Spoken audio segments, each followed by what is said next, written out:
আরো 3 দিন থাকবে এই বৃষ্টি, বলল আবহাওয়া দপ্তর। টানা কয়েকদিনের বৃষ্টিতে নাজেহাল মানুষ। এখনো বহু এলাকায় জল জমে আছে। বহু মানুষ বাড়ি ঘর ছেড়ে অন্যত্র আশ্রয় নিয়েছেন। বহু মানুষ শিবিরে অবস্থান করছেন। সব মিলিয়ে বৃষ্টিতে জনজীবন একেবারেই বিপন্ন। রবিবার দক্ষিণ চন্দ্রপুর হরিজন কলোনি এলাকায় জল বাড়ার ফলে বহু মানুষ শিবিরে আশ্রয় নিয়েছেন।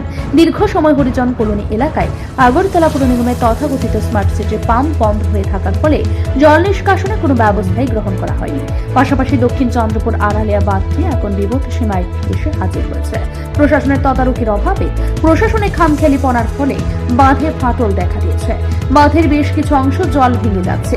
কাজ করার দরুন বাঁধ কেটে মাটি সরানো হয়েছিল, এখন ওই বাঁধের মাটি জলের বেগে ভেঙে যাচ্ছে। এই পরিস্থিতিতে স্থানীয়রা দৃষ্টি আকর্ষণ করলে এখন মেরামতের কাজ চলছে। স্থানীয়দের অভিযোগ, দক্ষিণ চন্দ্রপুর এলাকায় বোটের সংখ্যাও কম দেওয়া হয়েছে, ফলে সবাইকে উদ্ধার করে সময় মতো নিয়ে নিরাপদ আশ্রয় নিয়ে যাওয়া হয়নি। তবে ধলেশ্বর এলাকার বহু অলিতে গলিতে জল জমে আছে।